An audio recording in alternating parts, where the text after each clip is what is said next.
The decision to retire early is kind of a big deal, and there's a lot of moving parts and there's a lot of things to consider. And a lot of times what I find is the reason people don't take the first step isn't because they're not prepared, it's just because it's overwhelming. And part of the reason it's overwhelming is because there's so much information that you have to take into account as you make that decision. And there's not a lot of people to really tell you about it. So what I'm going to share with you today is I'm going to share with you 7 things that I thought about as I was making the decision to retire early. So that way, when I made that decision, I knew I would be ready. I knew I would have contemplated the right things, and I would have peace of mind in my retirement, which ultimately is all any of us are looking for. But before I do that, what I'd like to do is just introduce myself. I'm Sabado. If you've been rocking with me for a while, welcome back to the channel. If this is your first time, welcome. I'm Sabado. I've been retired for about a year and a half. I'm 53 years old, retired at 51, haven't looked back. And my goal is to try to help you gain perspective as you think about retiring early, getting out of the workforce, but even more importantly, living your best life. You see, my goal for you is never that you retire early. It is if you can, but if you can't, and I know a lot of us won't be able to, but the idea is living your best life. And so when you think about the stuff that we talk about, think of it in terms of living your best life, if living your best life is your goal, or if it's retiring early. Because in my mind, even though a lot of people feel like retiring early is the goal, in my opinion, retirement itself is just a step in the process. Because once you retire, life doesn't stop. You're just in a different phase. And so you want to make sure that when you get to that phase, that you're prepared. And that preparation is not necessarily financially. That preparation deals with emotional and a host of other factors. So what I'm going to share with you is I'm going to share with you the 7 things that I deeply contemplated as I was making the decision to retire, so that way now I have peace of mind and things are smooth as silk. So let's get into it. The first thing I thought about and spent a lot of time thinking about were issues of purpose and fulfillment. I wanted to make sure that when I retired, I was able to continue to help the world be a better place. Those of you that have watched some of my other videos know that I have a personal mission statement to uplift the human condition in any way that I can. I started that when I was 22. I've lived with it ever since, and it really functions as the anchor for all of my activity. And so although I'm not working anymore and uplifting the human condition doing that, I found other ways to do it. I found it through the Master Gardener program. I found it through this YouTube channel and conversations that I have and other things that I do within the community. But the key was making sure that I did not lose sight of my personal mission statement and the sense of purpose that I had, because without a sense of purpose, then we're just walking around aimlessly. Then we're like Alice in Wonderland, just wandering around. And if you don't know where you're going, it's easy to get lost. So I would suggest to each of you, put together a personal mission statement. What's the story you want to tell when you're 90 years old, when you're 100 years old, and you look back? What was your contribution to the world? What is it that you accomplished? Number 2, financial planning.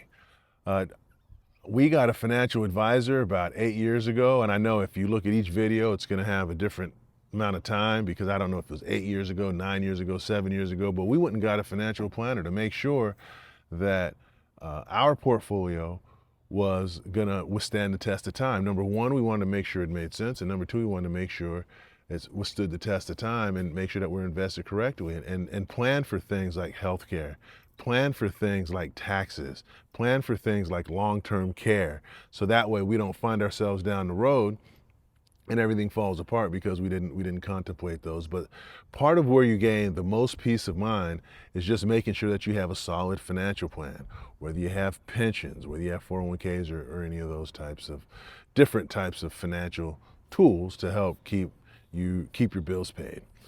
Number 3, I thought deeply about my health and wellness. I think I've mentioned in other videos, and I would suggest that you go back and you take a look at some of my previous videos, but one of the 3 pillars for me, and priorities rather, for me in my retirement journey is my health. because the reality is your most valuable resource is your time. And in order to maximize your time, you have to maximize your health and be as healthy as you can be. Now, that's not to say that people that have medical issues shouldn't retire, but when you make that decision, you want to make sure that when you walk away from work, that you're able to enjoy whatever years you have left to the fullest. Because the reality is, we all have an expiration date. None of us know when that is, and what we have to do is make sure that we live our life with the fulfillment like it's our last. If today's my last day, I'm living it to the fullest to make sure that I truly, truly, truly go out on top feeling good about what it is that I'm doing. Number four,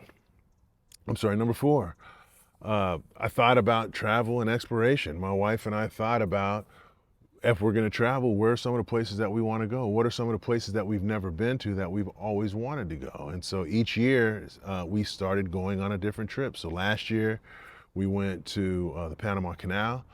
This year we're going to Alaska.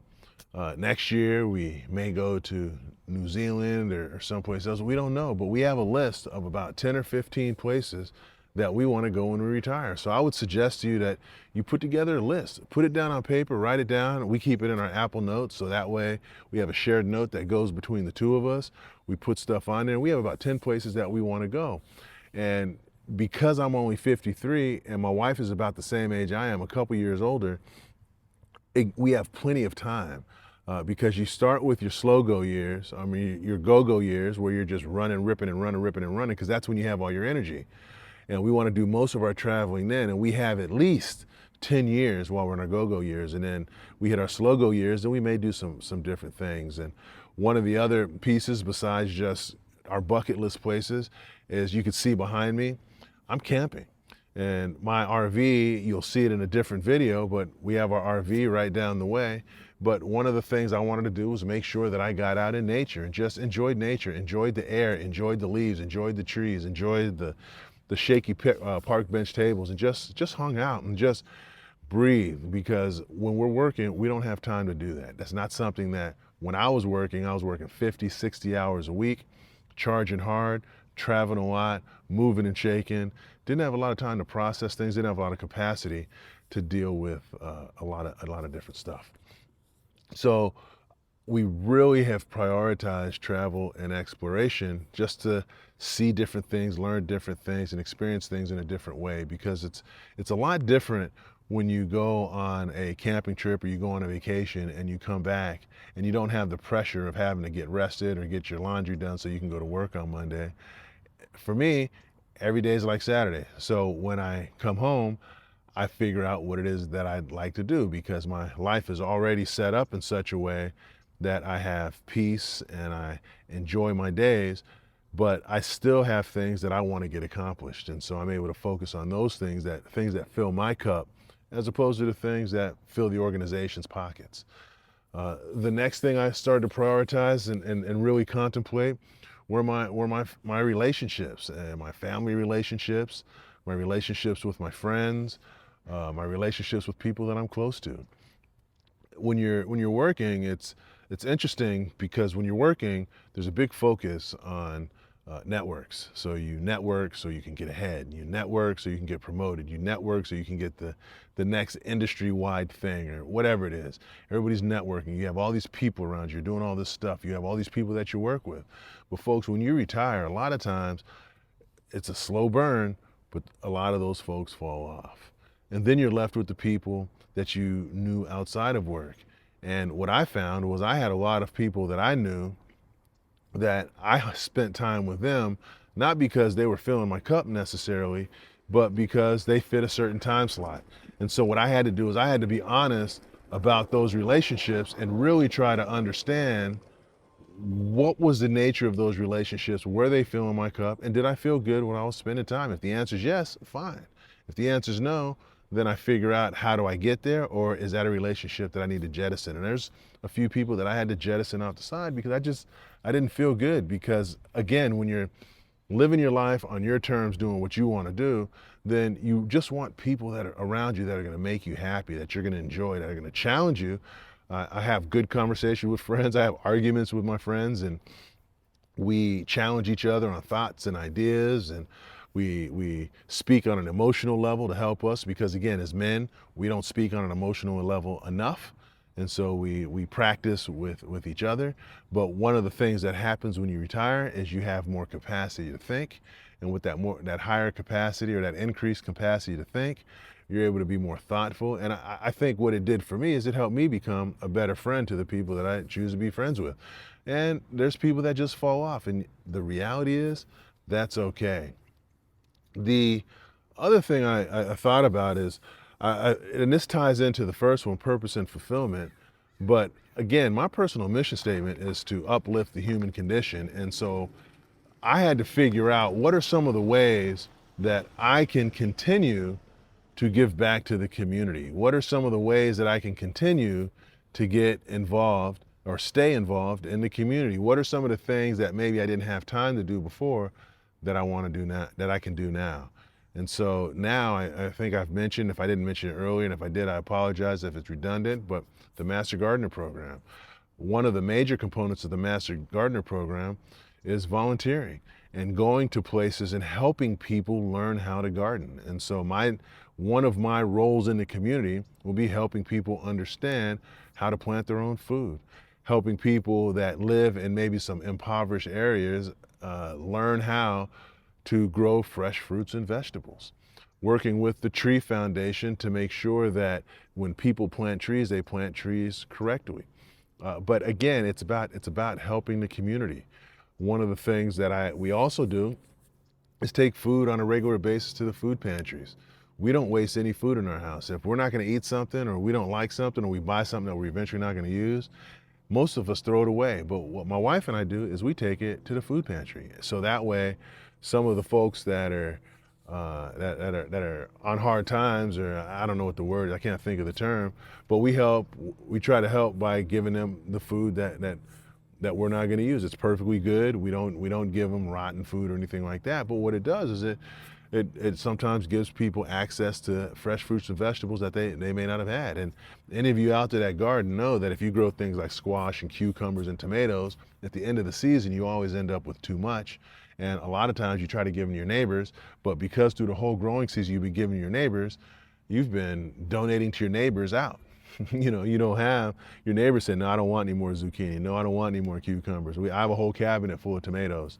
And so we take them to the food pantry so people there. But again, it's consistently finding ways to give back and help others and get involved in the community in any way we can.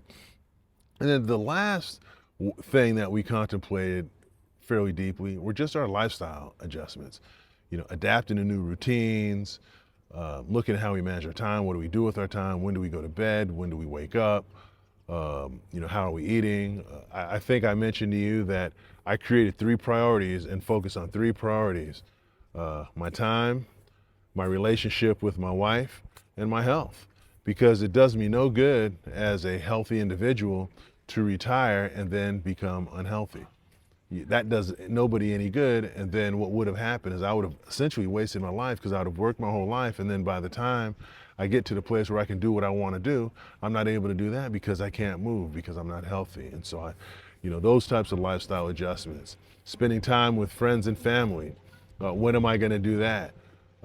When do I get my downtime, and how do I get my downtime? So before I go any further, I want to apologize. There's this tractor.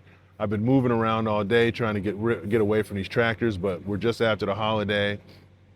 The campground is cleaning up, and these tractors are following me everywhere, it feels like, and I think they may almost be playing a game, but we're going to keep going, because at the end of the day, it's not about them, it's about you. So when I look at my lifestyle, it's how do I continue to live a lifestyle that fills my cup? Most of us go to work every day and we're frustrated. Working in corporate America is like being in high school, because you got drama, you got managers, you got power struggles, you got all these different things going on that just don't necessarily feel good. So how do you set up the right lifestyle, and what type of people do you include into your lifestyle? You start to realize some of the people that you're around you probably shouldn't be around. Some of the people that you're around are around you because of what you can do for them, but then when you need something from them, they're not there to do that. That's not their assignment. They don't see that as part of their assignment. And so the question that I often have is, I started looking at my routine, and how do I stay mentally stimulated?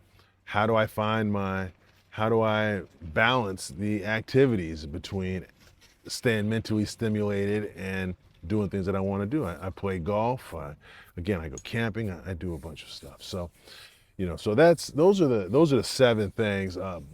Just really, I focus on making sure that I was able to continue my purpose and find fulfillment in that. My financial planning, it was very important to make sure that I had a sustainable financial plan that was going to allow me to continue to stay retired and not have to go back and do something that I don't necessarily want to do. And then my health and wellness. Health and wellness is key. I think even if you're not retired, it behooves you not to take care of your health, because the 2 things that you never get back are time and your health. And those are lockstep with each other, because you can have all the time in the world, but if you don't have the health, guess what? Now you're in trouble, and you're not able to enjoy your time. Travel and exploration. What are some of the places that I've always wanted to go, or things that I've always wanted to do that I didn't have time to do? Who are the people that I want to spend time with? I'm going to be spending time with my best friend and a couple of my good friends back east in a few months, because I have the ability to go out and spend time with both of them, as opposed to going out for one or just being out there for business or something like that. Family and relationships. One of the things that we tend to, I think all of us fall into the trap of, we tend to neglect our friends and relationships. We get busy. It's like, how come I haven't talked to you? I haven't heard from you in a while. Oh, I've been busy.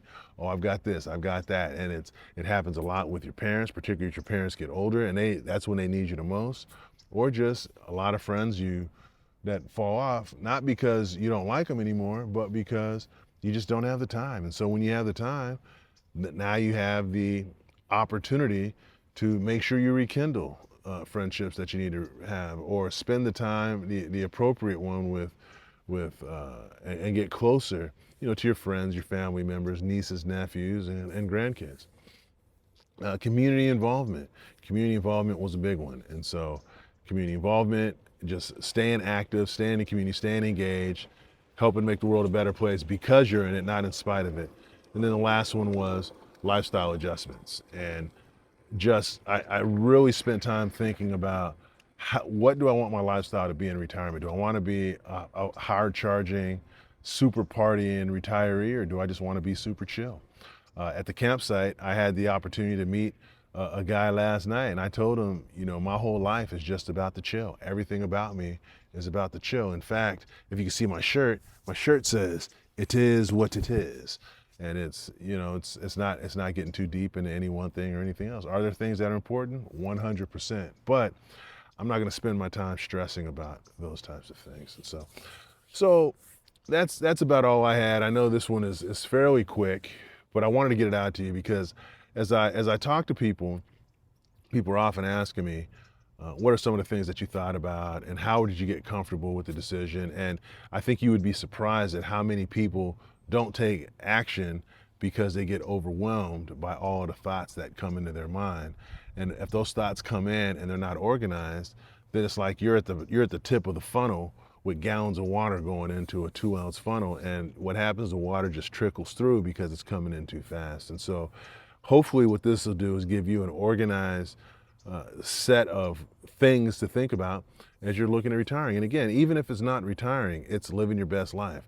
My goal, and I don't know if I mentioned this earlier, so if I didn't, I apologize. Or if I did, I apologize. But my goal is never to try to get everybody to retire, because I recognize that retirement is not necessarily attainable for everybody, because we all have different situations. But the one thing we should all expect, and I expect from you, is that you live your best life. we all have a responsibility to ourselves to live our best life, because this is the best life that we have. So maybe some of you that have also retired, what are some of the things that you think about? What are some of the things that I don't want to say kept you up at night, because things like this don't keep me up at night. But what are some of the things that you think about, or that you thought about, or what is there anything else that you think should be added to the list? Please leave your thoughts in the comments. We get a pretty active comment section. People jump into the comments with thoughts and ideas on various topics, and let me know what you're thinking, and also let me know where you're from. I'd like to know where you're from, because it'd be interesting to see if different considerations are different for different parts of the country or different parts of the world. I recognize that we have people watching the channel from all around the country. And the last thing I'll ask before I let you go is, if you like the video and you resonate with this or any of the content that you see on the channel, consider subscribing. I put videos out about once a week. I do long forms once a week, and I do shorts through the course of the week, so that way you always have some type of inspiration. Because again, there's not a lot of people that are talking about their journey of early retirement that aren't financial advisors, and particularly people that look like me. And so I want to make sure that I make that information as accessible to anybody based on my own experience. And I don't claim to have all the answers. I know I don't have all the answers, but I do have a perspective, and hope that you are able to learn from my journey. So on that note, have a good rest of your day, and I will talk to you soon.